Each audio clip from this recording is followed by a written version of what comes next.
All right, so pretty much every guy has some sort of deep emotional wounding that is blocking him from showing up as the guy that he really wants to be and from living the life that he truly wants to live. You've probably heard about this kind of wounding, somewhere along the line, usually in the realm of some sort of like woo-woo guy who like wants to go out into the woods and bang a drum and like talk about your wounding. But there is real truth to this. And if you don't learn how to process these kinds of wounds, then you will forever be essentially hamstrung. You're not going to be able to show up and live properly. The reason this happens is because we all come into this world essentially defenseless. We just come in as these dependent babies, and as we grow, like we have no psychological defenses. If someone then basically treats us poorly, it causes us problems that will create ripple effects over time. To simplify what these wounds actually are, it's basically this. It's like the message that you are not worth loving properly.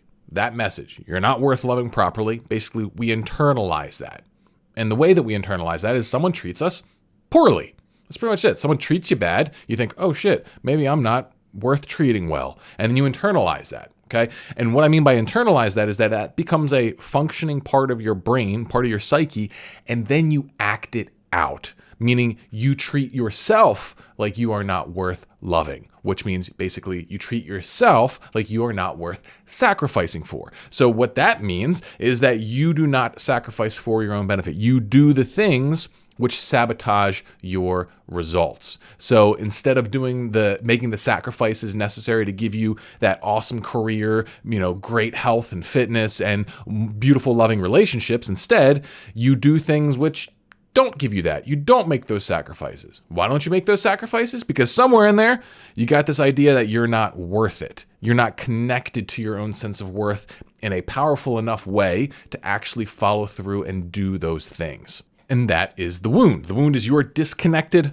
from that sense of worth because stuff happened to you that made you lost it. You lost it because you didn't have the psychological defenses to prevent that disconnection. Because we come into the world relatively with it. Every kid, they come in with the entitlement of like, hey, take care of me. Wow. Give me, milk, give me food, take care of me. Oh, I'm tired, change my diaper. They are entirely entitled. They're entirely connected to their own inherent dignity.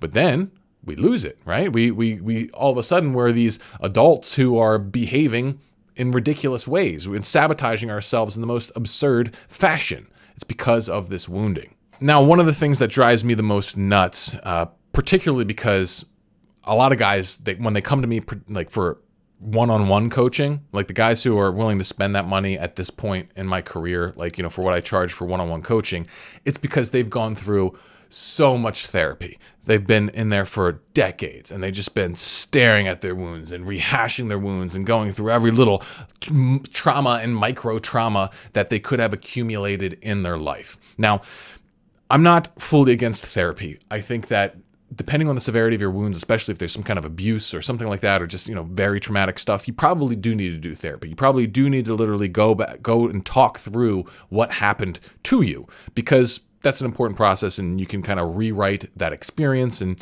good stuff can happen. But the thing is, just rehashing old shit doesn't actually fix anything. The reason why I've been able to help guys who have been in therapy for years and years and years with all kinds of problems, and then I'm able to, basically help them in, a few sessions, create massive breakthroughs, is because I understand the secret. The way you solve emotional wounds is pretty simple. All you have to do is show yourself the love that you were denied. That's it. So there was a way in which you were denied love, and so you just need to show yourself that love. It's pretty simple. I mean, if you had a dad who rejected you in a very specific way, well, then you have to basically treat yourself in the way that you wish your dad had treated you.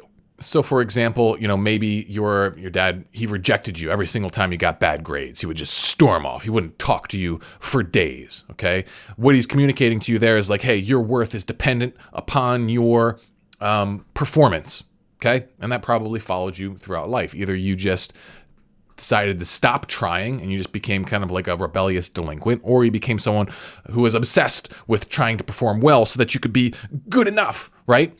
And then you would, if you didn't perform well, then you would abandon yourself. You would basically act out that message that your father gave you in some form or another. And so what you would have to do then to fix that is just like, okay, when you look at your deficiencies where you didn't do well enough in something, you didn't score high enough, you didn't get a good enough grade, instead of, rejecting yourself and being a dick to yourself like how your dad was, you instead love yourself, right? What does that mean? What does love mean? It means you properly sacrifice for yourself. So what that means in the scenario of underperforming is you talk about, well, how can I do better? That's a sacrifice because it's painful to look at our shortcomings. And it costs energy to figure out, well, how could we have improved that, right?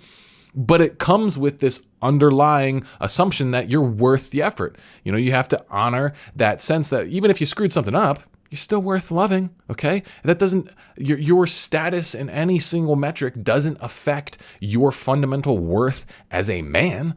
So by making those sacrifices to process that stuff, that's you showing yourself the love that you weren't shown. And guess what?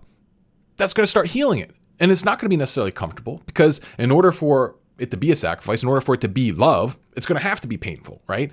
But by facing that pain, you are showing yourself that you are lovable. And that's what moves the neurons that are in your head and your heart and actually causes that wound to start healing. So another example would be, say your classmates, they rejected you because of the way that you looked. Okay, they decided, he looks this way, and so you suck. We're going to treat you bad. We're going to make fun of you. All right. Well, in that kind of scenario, it's same thing. It's like you got to care for yourself in the way that they didn't. That means affirming yourself, affirming yourself in the fact that you have an inherent fundamental worth and dignity, and then treating yourself that way. What would change if you decided that, this physical aspect of myself or, this conditional aspect of myself or this whatever wasn't an issue? What if I was just going to love myself the best that I possibly could, regardless of how I look, what kind of car I drive, how much hair I have, how big my dick is, all right? The stuff that guys get insecure about. What if you just decided to say like, you know what, whatever, I'm still good. I'm going to value myself. And I'm going to show up confidently and share my goodness with the world, right? What if you just did that? It's going to be hard. It's going to feel scary. It's going to feel terrifying. You know why? Because you've internalized that message and then you're going to be pushing up against it. But if you make that sacrifice, you face that discomfort, you still stroll boldly through the world sharing of yourself, even if it's scary, you prove to yourself that you are lovable, that you are valuable, and guess what? Starts healing that wound. And so if we're going to bring it kind of full circle here, a lot of this stuff, it's about, taking action, right? I'm an anti-escapism coach. That's how I've branded myself. So it's like the reason why we escape is because all this trauma, you can think of it as, all this past gunk that, starts with childhood wounds that we then just echo by, repeatedly like living out that same wounding message, right? That kind of stuff, it'll come up and it'll make you want to abandon whatever the good path is. Maybe it's something as simple as, I should be doing work right now, but I'd rather watch porn, okay? You just deciding to do work for yourself, connect with yourself and be like, hey man, I know you want to escape right now, but guess what? We're going to make the sacrifice like this because we deserve something better. We deserve to be treated properly here. We're worth the discomfort so that we can have a better life. All right. So a lot of guys, they don't even need to get into the past wounds. They can process their shit by just taking good action. That's it. And facing the discomfort that arises in the process of doing that.